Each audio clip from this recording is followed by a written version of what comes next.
11 News starts with breaking news. The manhunt continues for this man this afternoon. Police say he killed another man in front of children in Washington County. Good afternoon. I'm Gordon Lesh. That shooting outside a Family Dollar store yesterday. He's also wanted in another shooting. Channel 11's Mike Holden joins us live with new information on that fugitive. Mike? Gordon, good afternoon to you. There is an active and urgent search for this homicide suspect. We checked in with city police here in Washington, and they told us they're working directly with state police as well as the district attorney's office, all in an effort to try to bring this guy home and get him off the streets.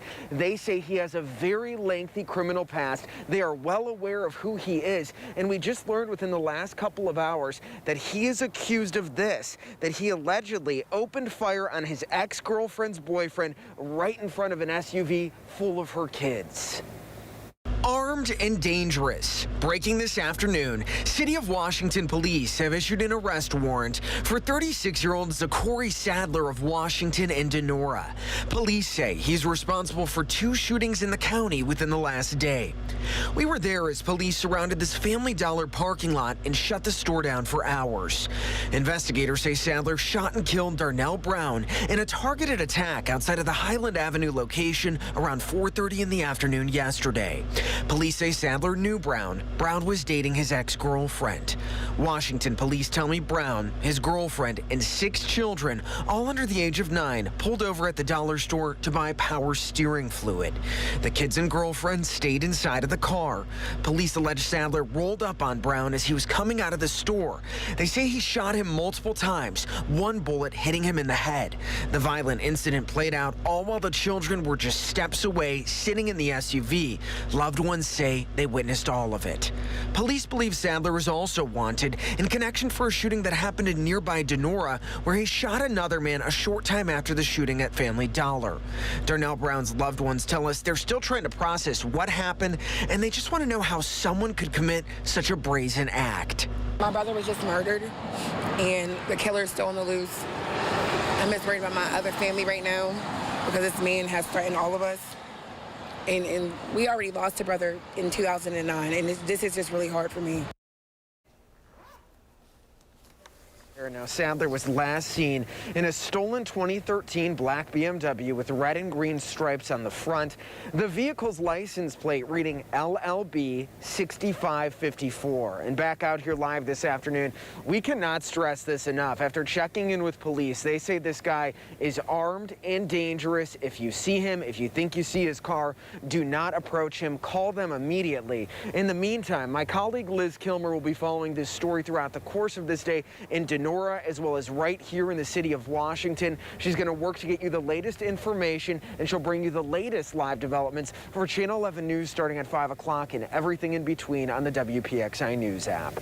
Reporting live this afternoon in Washington, Mike Holden, Channel 11 News. All right, Mike, thank you. A local man was just arrested for sexual assault, and police think there may be other victims they don't know about, specifically kids. The suspect's name is Devontae Law, and he is from Rankin. We have this picture up for you now on the screen.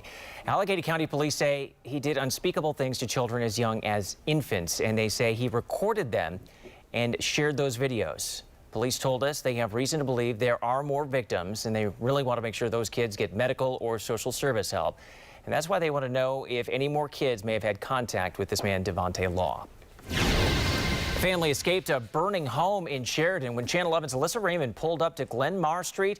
Smoke was pouring from the home, and she learned 6 children were inside when that fire started. An early morning fire tore through this home on Glenmar Street. It destroyed everything inside. But a family with 6 kids is thankful they all made it out alive.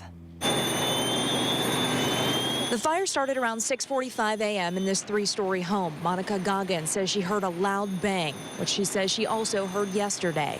It sounded like somebody was like breaking our window or like banging on our window or our doors. Monica and her husband went to check it out. That's when they say they saw the fire in their living room burning out of control.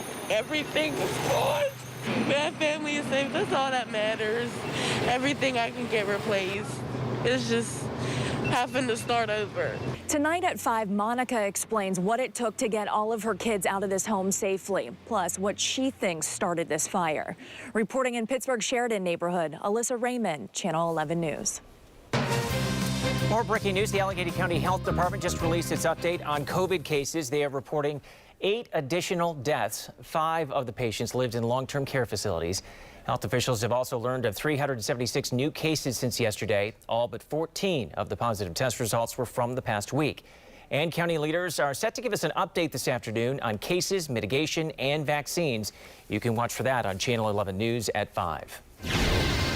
A big story we'll be following later today. The Pittsburgh Public School Board expected to vote on when to bring students back into the classroom. A lot of PPS parents want their kids back in school, but a majority of teachers say they don't feel comfortable going back until they get the vaccine. The vote is expected to happen sometime after 4 this afternoon. Just as the school board is expected to vote on pushing back the return to in-person learning to April, the CDC came out with a new recommendation saying, for the most part, schools are safe to reopen. Look for the developments from PPS and how that recommendation might impact their decision on Channel 11 News starting at 5. Clouds and colder temperatures today. Meteorologist Danielle Dozier tracking the changes in Severe Weather Center 11. Gordon, definitely a cloudy day, 29 degrees right now, wind chill at 20 and a wind at 9 miles per hour out of the north. I've seen a few flurries out there this morning, so this afternoon we're going to keep those in the forecast. Upper 20s to low 30s, that's what you can expect out the door right now if you're going to grab some lunch or maybe you're running an errand. Wind chills are down in the lower 20s when you factor in that wind. I can tell you that wind is actually going to be picking up later on tonight. Walking forecasts, here you go. Bundle up. The temperature only gets to about 31 today. And then tonight, I mentioned those winds will be increasing. It'll be a windy, just a blustery day tomorrow. So coming up in my severe weather full forecast, I'll walk you hour by hour through my wind forecast and the wind chills, what you can expect throughout the day tomorrow. All right, thanks, Danielle. We've been hearing from a lot of Channel 11 viewers about the struggle to book an appointment to get a COVID vaccine. And now that vaccines are open to people 65 and older and those with at-risk medical conditions, it means 4 million Pennsylvanians qualify. But the state is still getting less than 150,000 doses per week from the federal government. Channel 11's Aaron Martin asked Governor Wolf about the decision to expand who's eligible. Was there any thought that the state should wait to expand until they actually had more supply as opposed to assuming that could come? That's a good question, but no, we didn't think about that. We wanted to make sure that we were getting people, and we still, the idea is to get people in line. I'm like, you all right? Also, the state has only given half of the available doses. The state didn't say why, but said they're trying to get them out as quickly as possible. President Joe Biden is making some moves to speed up getting the vaccine to everyone. The White House is buying 200 million more doses and increasing distribution to states by millions of doses starting next week. President Biden acknowledges there is still a long road ahead. But the brutal truth is, it's going to take months before we can get the majority of Americans vaccinated. Months. In the next few months, masks, not vaccines, are the best defense against COVID-19. Westmoreland County has created a web page where you can get the latest information about available vaccines. It includes an interactive map, a list of vaccine providers, and information on how to register. There's also a tool to determine when you'll be eligible to get the vaccine. We put information about vaccine distribution, where to get it, and how to sign up on our website. Just click on the Race to Vaccinate bar at the top of the homepage. President Biden has named a Baldwin native to be acting Surgeon General. Susan Ortega will hold the position until the Senate confirms the president's nominee. The Trib highlighted her service as a nurse and officer in the U.S. Public Health Service Corps. She graduated from Baldwin High School in 1986. The president says he's ready to tackle climate change and is expected to make several executive moves today. Channel 11's Jacqueline Fell is in Washington with what she's learning from the White House. We'll hear from President Biden a little later this afternoon as he signs several executive orders aimed at creating jobs and restoring scientific integrity, according to the White House. The actions focus on elevating climate change to a national security priority. There will be a focus on creating green jobs and union opportunities, as well as environmental justice for communities that have been impacted by climate change. The president will also direct the federal government to conserve about 30% of all federal land and water by 2030. and suspend new leases for natural gas and oil development. The American Petroleum Institute told me this move would be an economic disaster. API says it'll lead to the U.S. relying on foreign countries for energy when it can instead be produced here in the U.S. In Washington, Jacqueline Fell, Channel 11 News. A man from Bridgeville has been charged with inciting violence and destruction at the U.S. Capitol. Federal prosecutors say Kenneth Grayson created the evidence being used against him. They say they have pictures, videos, and even a live stream from his social media pages showing his involvement in the deadly riots at the Capitol building. A lot of the times on social media, it's almost like a confession.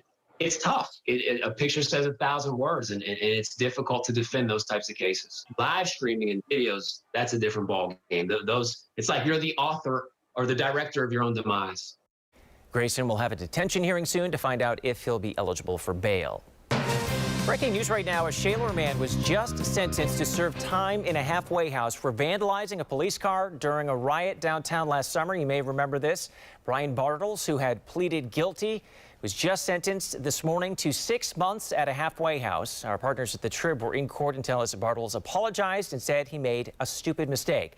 But the judge responded that it was serious criminal conduct and said it was not a mistake, it was a crime. The world acknowledges the horrors of the Holocaust today on its Remembrance Day. Pope Francis mentioned it during his general audience. The leader of the Catholic Church said to remember the Holocaust is a sign of humanity, a sign of civility, a condition for a better future, and to be careful that these things do not happen again. Thieves running in and out of a local business. The key piece of evidence these security cameras couldn't capture. And unemployment benefits stolen. The investigation led to dozens of inmates. Cold today, but nothing like it's going to be tomorrow. I'll show you the hour-by-hour temperature forecast for Thursday and what it's going to feel like outside. And if you have an Apple device, you might want to check it. The new warning impacting millions.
Take a good look at your screen here. These two men caught in the act of stealing from a trucking supply company. Troopers say they got away with close to 24 wheels worth thousands of dollars. Channel 11's Amy Marcinkiewicz spoke with the VP of the Butler County store, who has put the word out about the crooks.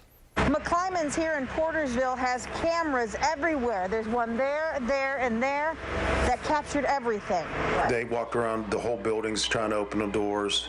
They drove around, canvassing the place, and then just act like they didn't care. McClymonds Supply and Transit Company showed us multiple angles of the crime. State police say these two guys showed up on property early Monday morning, trying every door until they got in. We can't show you all the video because it's 10 minutes long. It captures the two going back and forth, stealing 22 aluminum truck rims worth a little more than $12,500. You're just angry. I mean, there's no reason. There's plenty of jobs out there. I mean, we hire a lot every day just about. People should look for a job instead of looking to steal things. Watch as the two get into a Dodge Caravan and drive away, the vehicle just far enough away that the license plate can't be read. McClymonds thinks they stole the aluminum for quick cash. I set an alert out to all the scrap dealers, letting them know that if these rims come in, that these guys stole them off of us and let us know. If you recognize those two, you are urged to call state police. In Portersville, Butler County, Amy Marcinkiewicz, Channel 11 News. 3 people are charged in connection to a scheme to steal unemployment benefits, and 2 are inmates. State Attorney General Josh Shapiro told the NBC station in Harrisburg that they were the ringleaders who conspired to provide false information on PUA applications. Shapiro says they tried to steal more than $226,000. And these arrests are just the latest in the state's ongoing investigation. So far, 29 people have been charged, including 24 inmates. And the bogus claims were totaling more than $2 million. The TSA continues to confiscate guns at Pittsburgh International. 21 were seized last year. The TSA says that it saw a steep increase in 2020. Nationwide, they detected more than 3,200 on passengers or in their carry-on bags. That's twice as many compared to 2019. You can legally travel with a firearm if you have the proper permit and it's in your checked bag. An emergency shutdown order has been extended at the Allegheny County Courthouse, and attorneys say it will only add to a scheduling nightmare that they've been dealing with. The new extension means county courts will push back all in-person jury trials until at least March. This extension looks to create a very busy spring and summer season as officials try to make up those trials. So the court's really having this very difficult situation presented to them. How do we protect the health, safety, welfare of the public, but also the interests of the defendant as well as the prosecutors and defense lawyers and judges? Pittsburgh Municipal Court is allowed to hold in-person hearings with the option for people to appear by video. The San Francisco School Board has voted to rename 44 schools. Those schools have namesakes thought to have dishonorable legacies and include Lincoln High and Feinstein Elementary. Lincoln High because of its treatment of Native Americans, and Dianne Feinstein Elementary because of a Confederate flag issue while the now senator was mayor. Powerful storms rolled through Arizona yesterday. Flagstaff saw anywhere between 15 and 25 inches of snow. The heavy snowfall created a lot of chaos for drivers who aren't necessarily ready to deal with the snow, and certainly not this much. And severe weather is hitting all across the nation this week, and experts now say the powerful tornado that caught Alabama by surprise was an EF3 after seeing the wide path of destruction. NBC's Blaine Alexander has the latest on the cleanup. Well, here in Fultondale, Alabama, the cleanup efforts are just now getting underway. There are dozens of homes that look just like this one. And of course, many streets around the town that are littered with broken trees and power lines that are still on the ground. But while many people here in the South are dealing with this severe weather, it's other weather across the country that's causing more problems. We're talking about in the Northeast and the Midwest, heavy snow, in some places up to a foot of snow that are causing traffic accidents, driving cars off the road, even Las Vegas and Arizona getting a lot of snow. Whereas out west, we're seeing rain. We're seeing a lot of rain out in California, also causing some problems out there. Now, back here in Fultondale, the National Weather Service has determined that it was an EF3 tornado that came through, causing all of this damage, in some cases bringing winds as high as 150 miles per hour. In Fultondale, Alabama, I'm Blaine Alexander, NBC News. You're your severe winter Team 11 forecast. Back here at home, we take a look at our visible satellite, which shows the abundant cloud cover across the area today. We will see a chance for flurries as well. I've been seeing a few of those flying this morning. So this afternoon, don't be surprised if you see a few. Thursday and Friday, we're also tracking a few flurries around, and then we'll be dry as we head into Saturday. So that's getting outside for you. It will be cold today, but nowhere close to what we're looking at going into tomorrow. Tonight's low temperature is 22 degrees. A north-northwest wind at 10 to 15 miles per hour can be expected. Low temperatures are going to be falling down into the upper teens and low 20s across our area. And as those winds could gust to 20, it's going to feel even colder. I'll show you that in just a second. Right now, the hour-by-hour wind forecast. I've got the clock here at 9:30 here tonight. I do expect those winds to be up around 10 to 15 miles per hour, not only this afternoon, but continuing into tonight.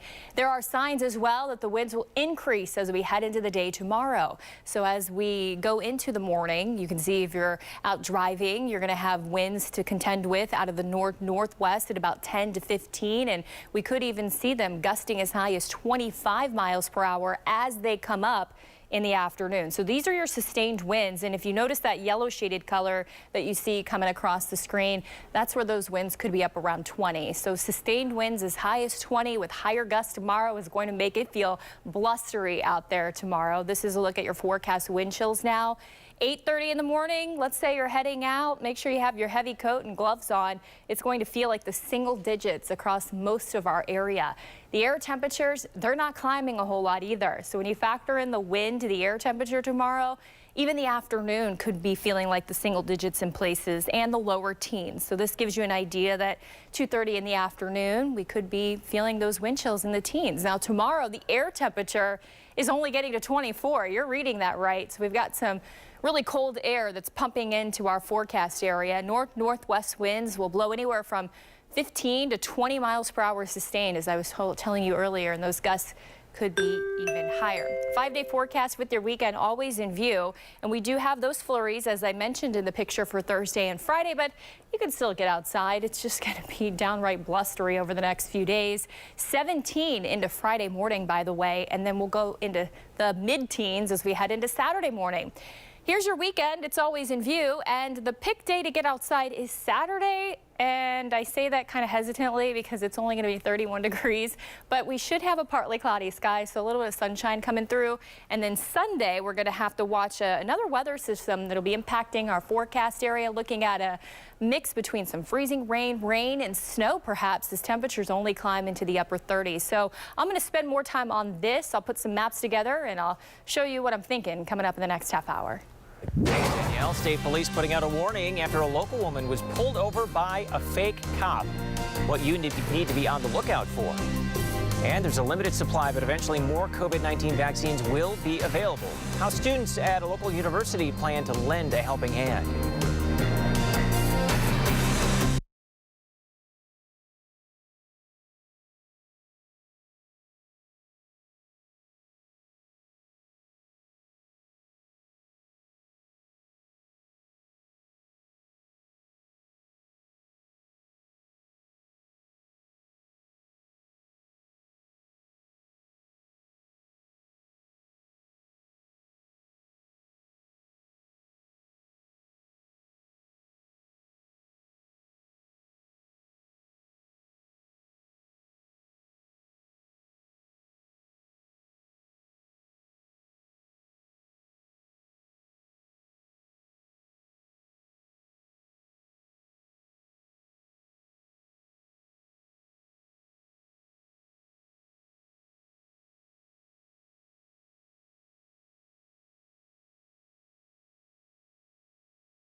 Hundreds of people in our area are gearing up to help with the COVID vaccine rollout. This is video of Duquesne University pharmacy students getting certified to administer it.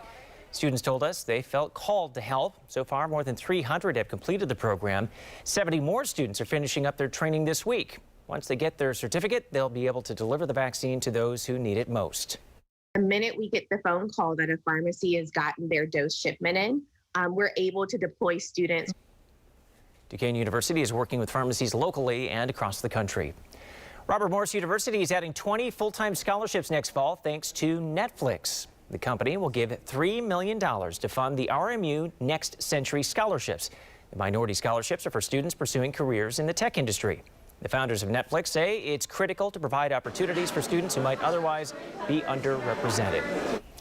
Walmart is enlisting robots to help keep up with a surge in orders. The company plans to build warehouses at its stores where robots will fetch groceries and have them ready for shoppers to pick up in an hour or less. It tested the concept at a store last year.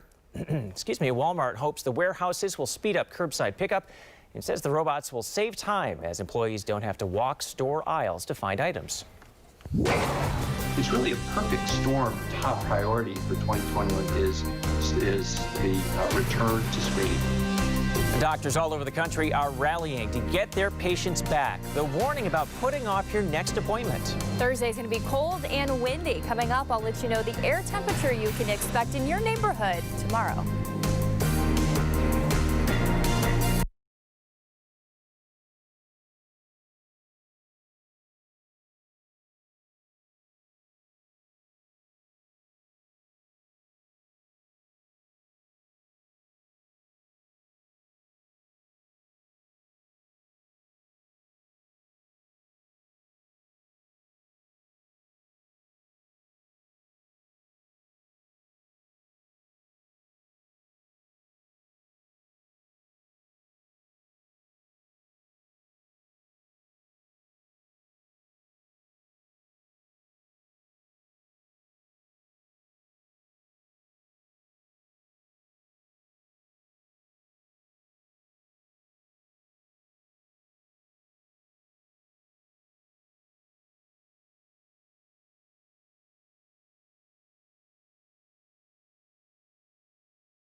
Well, plenty of thoughts today, and we're struggling to get above freezing. Let's head over to meteorologist Danielle Dozier in Severe Weather Center 11. Yeah, we're really going to be struggling to get above freezing tomorrow, too. This is a look outside. It's cloudy with the temperature at 29. The wind chill still at 20 because of a north wind at 9 miles per hour. Morgantown is at 30. This is a place that got into the 50s yesterday, by the way. It's only 29 in the city, and we actually had the 40s, mid-40s high temperatures yesterday. So quite a shock out there, considerably and respectively speaking, of course, from yesterday.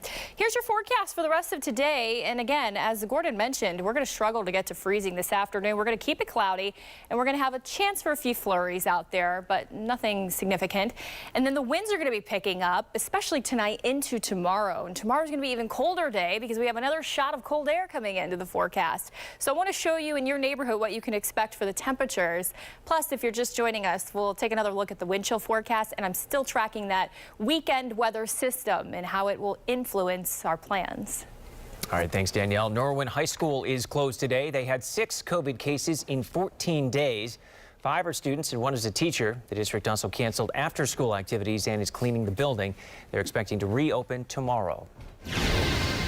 A big story we'll be following later today. The Pittsburgh Public School Board expected to vote on when to bring students back into the classroom. A lot of PPS parents want their kids back in school, but a majority of teachers say they still don't feel comfortable going back until they get the vaccine. That vote is expected to happen sometime after 4 this afternoon, and you can look for developing details on Channel 11 News starting at 5. The pandemic has had a profound impact on our children, cut off from friends and school, but CDC experts say in-person learning can resume if proper precautions are taken. More now from NBC's Kate Snow. Leaders of the COVID response team at the CDC concluding school-related cases of COVID-19 have been reported, but there has been little evidence that schools have contributed meaningfully to increased community transmission. In long-term care facilities and in meat processing facilities, we saw a real rapid, widespread infection across the facility and often into the community. With schools, we're not really seeing that. It's more ammunition for those pushing to reopen schools for in-person learning. The superintendent of Clark County Schools, where Las Vegas is, says it can't happen soon enough. They lost another student over the weekend, the 19th suicide since schools went virtual only last March. It's hard to know why someone takes their life, but do you personally think there is a link between virtual schooling and the number of suicides you've had? I think there's a factor involved in this. Yes, I believe so. In what sense? I think that I think the isolation. I think the kids reaching out. They don't have a vehicle in school right now. In rural Washington state, high school junior Lily Villa says her anxiety got worse after in-person classes stopped nearly a year ago. I'd always have someone physically next to me. I would always have someone I can physically talk to without having to dial their number or text them through Snapchat. And now I'm just with my cat in my room. But there are heated debates over whether to return kids to classrooms from Chicago to Atlanta to Maryland. We want nothing more to be back in our classrooms. The head of Maryland's teachers union says teachers won't go back on March 1st unless they're vaccinated. Let's get back to school, but let's do it in a safe way so our teachers and our educators feel safe and parents feel safe. It's putting the things in place and easing fears and not pitting people against each other. The CDC authors say schools will still need to require face masks, increase physical distance, and do testing. They warn indoor sports could jeopardize safety, but they see a path forward for schools and a way to keep teachers and students safe. Kate Snow, NBC News. A new report is shining a light on future pandemics and how to prevent them. The report from the Bipartisan Commission on Biodefense reveals major gaps in national readiness. It outlines a program to develop technology to defend against biological threats and prevent pandemics by 2030. If we do it, the next time an infectious disease outbreak occurs, we're going to have the vaccines, we're going to have the testing equipment, we're going to have the masks and all the rest of the stuff that we need to save lives and save prosperity. The report also says the U.S. needs to strengthen its public health systems so when outbreaks do happen, we're more prepared. New research is showing just how dramatically cancer screenings dropped at the start of the pandemic, potentially delaying thousands of diagnoses. And while the numbers have reversed some, cancer specialists are watching COVID-19 numbers cautiously. As NBC's Sarah Dolph reports, they're worried more dips may be on the horizon. A new year with a new focus for cancer specialists. The American Cancer Society's top priority for 2021 is the return to screening. Getting patients caught up or sticking to scheduled screenings that aim to catch diseases early when they're most treatable amid an increasingly deadly pandemic. It's really a perfect storm for delayed cancer diagnosis that will lead to an increase in the cancer death rate in subsequent years. Researchers at Dana-Farber Brigham and Women's Cancer Center found less than a quarter of patients received screenings during the first months of the pandemic compared to the year before. We're talking about 1,400 cases that were potentially, maybe not the word missed, but at least certainly postponed until these individuals actually got their tests or their screening tests done. And while screening numbers largely rebounded the following 3 months to around 51,000, health experts are worried currently climbing COVID cases may divert resources, pause elective procedures, and reignite anxieties, leading to new decreases, something officials are working to combat. We are much more well equipped to handle the patients and to do the social distancing, the staggering of patients and so forth. So there are so many measures in place at healthcare facilities now. Moves to reassure patients and keep them coming in for potentially life-saving cancer screenings. Sarah Dolph, NBC News. If you're anxious about going in for a doctor's visit or a cancer screening, health experts suggest a telehealth consultation as a first step. You can talk with your provider about what screenings you need and what safety measures their office has in place. Clean, healthy air. For the first time ever, all 8 air quality monitors in Allegheny County met federal standards. We've been telling you about air quality alerts over the past several months. Last summer, Allegheny County had several Code Orange alert days. Leaders with the Breathe Project told us this is a big accomplishment, but we should be cautious. People need to look at it and quality assurance check that data. And then after that, we might feel more confident in some of the pronouncements. Health Department Director Dr. Deborah Bogan said there's plenty of work to do, but we are on the right path. Pittsburgh International just made an eco-friendly move. Crews put up the first of more than 9,000 solar panels, which will be part of the airport's microgrid. The grid will be the airport's primary source of power and should be complete by this summer. The airport says it will generate enough electricity to power 13,000 homes. COVID-19 is having a big impact on the state's budget, but Governor Tom Wolf is not ready to raise taxes. The governor says we have to be careful about doing anything that makes people reluctant to invest or spend money. But he also said if that leads to reducing state investment in education and infrastructure, you don't want to be, quote, penny wise and dollar foolish. Swing and a miss, the big names in baseball who won't get into the Hall of Fame this year. And if you have an Apple device, you might want to check it. New warning impacting millions of users.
If you have an iPhone or iPad, listen up. Apple says there are major security flaws you need to protect yourself against. The tech giant didn't share specifics, but said hackers may have actively exploited 3 security bugs. Apple is urging iPhone and iPad users to update their operating systems with its latest security patches.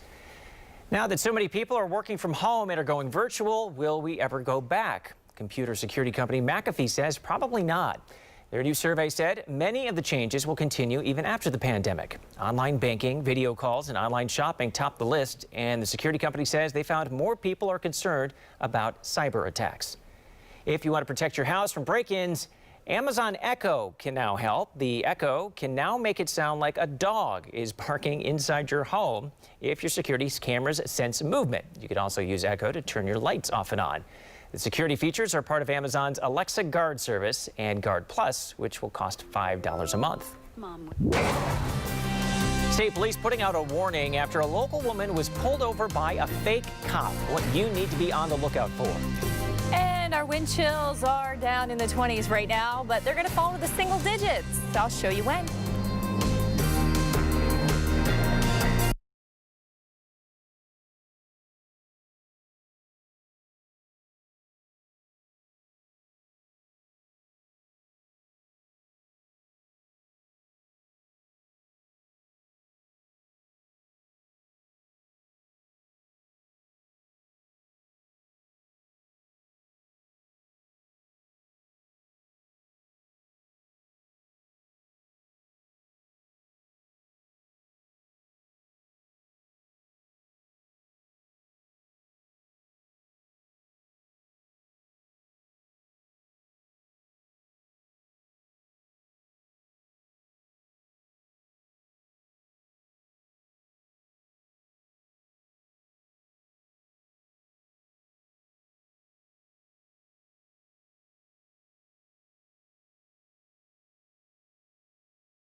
Police officer's not going to reach in a vehicle unless you're doing something egregious in there.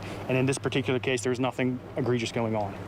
We told you yesterday about a woman pulled over and attacked in North Fayette by someone pretending to be a police officer. And since then, Channel 11's Gabriela DeLuca spoke with state police to find out what to do if you think you've been pulled over by a fake cop. This whole thing is really scary. The woman pulled over. The guy came up to her window. They started talking. Then at one point, she actually punched him and then drove off. We're always going to wear our hat. Now, we have 2 different types of hats we wear, one's for summer, one's for winter.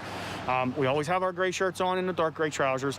Our patch is always on our sleeve. That's not what a man was wearing a few days ago when he pretended to be a police officer and pulled a woman over on Route 22 in North Fayette. He says, "Do you know why I pulled you over?"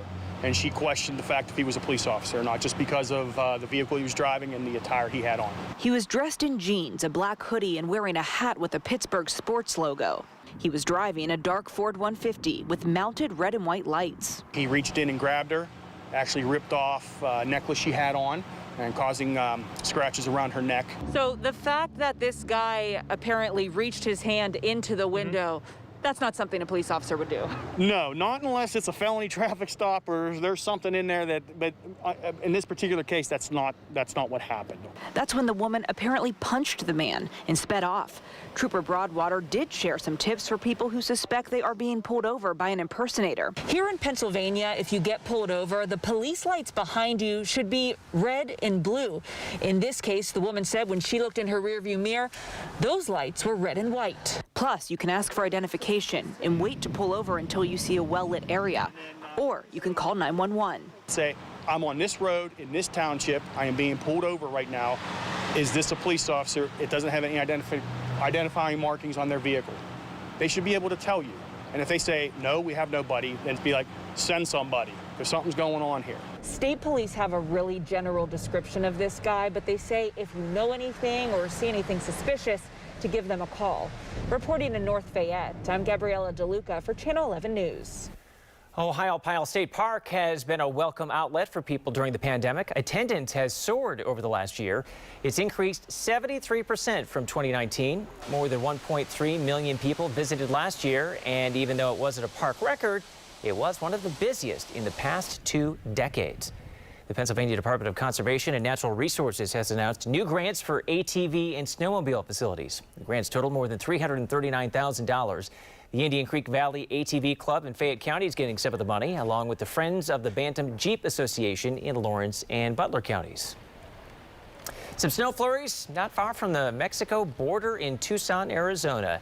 And some of the city's largest residents didn't mind the snow. While most of the animals at this zoo stayed inside their heated homes, the elephants went out to play a little. Your severe weather Team 11 forecast. Snowy scene out there. Well, today we're just dealing with a few flurries, and I've got the radar here just to show you how minimal these are. If you look really closely up to the north, you'll see a few spots of gray here and there, and so those will be flying from time to time today. But the bigger story is the temperatures and how big of a change we've had since yesterday. You know, we actually topped out in the low to mid 40s across the area, and today we're only going to be climbing close to freezing with a north-northwest wind at 10 to 15 miles per hour. So that'll make it feel a little colder. Right now, wind chills are in the 20s, as I showed you. Air temperatures tonight will actually be falling into the 20s with the forecast low of about 22, and the north-northwest wind at 10 to 15, gusting to 20 miles per hour. So those winds do increase today and tonight. Here's a look at the forecast tonight for your area. Greensburg about 20, colder there in the ridges and mountains. Teens perhaps in Washington and about 21 degrees in Beaver. So it's going to be a cold start to the morning tomorrow.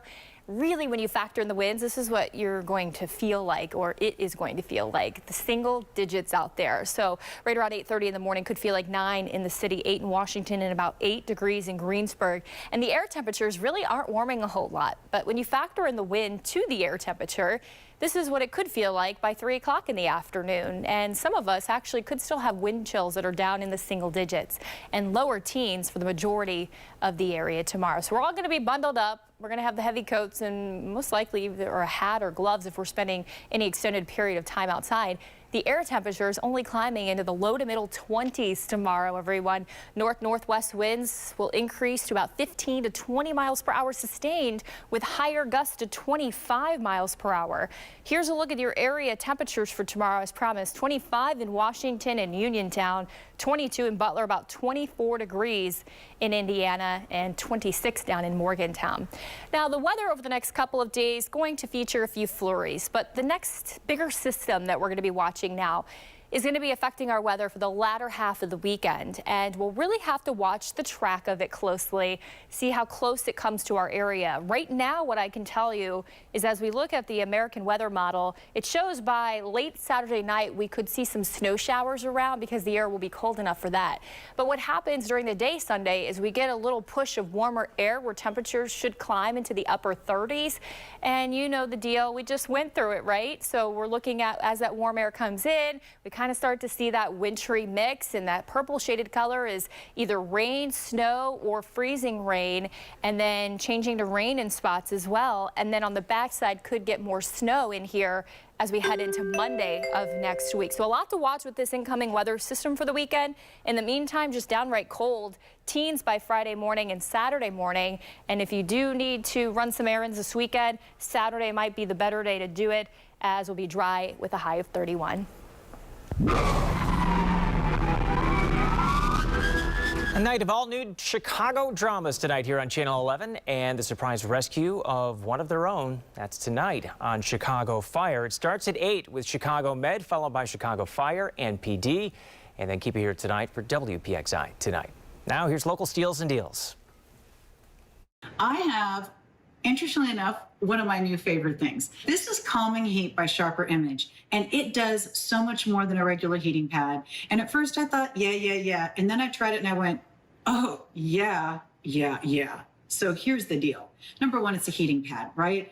If you have aches and pains, you overdid it, your back, your shoulders, your knees, right? There's nothing better than a heating pad, but most heating pads just kind of sit there. This one drapes over, and it has weight. It's filled with these weighted clay beads, so the heat really absorbs, and you feel the heat so much more. It makes such a difference, and I love that. But it also has, wait for it, because here's the cool part, massage. Now, I have 3 different settings for heat, 3 different settings for massage, and by the way, automatic timer turn-offs for the massage and the heat, so you're good with safety. Because of the fact that it's a great size, when you put it over your shoulder, it covers a lot of your shoulder. If you put it on your back, it covers a lot of your back. When I put it on my lap, down my legs when I'm watching TV, it covers a lot of space. So this is one of those things that can just be calming and soothing at the end of a long day, or just because it's that Zen moment when it's cold outside and you're toasty, warm, and massaged inside.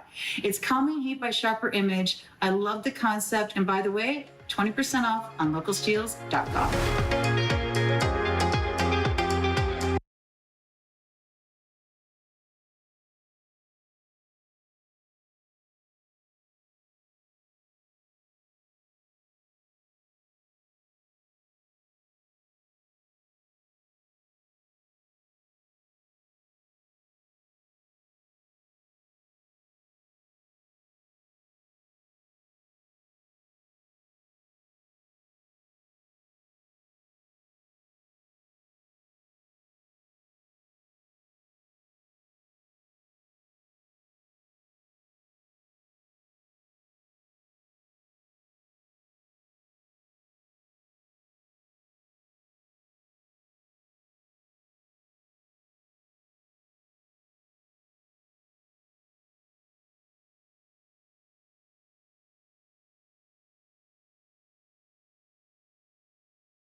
The Baseball Hall of Fame's class of 2021 includes no one.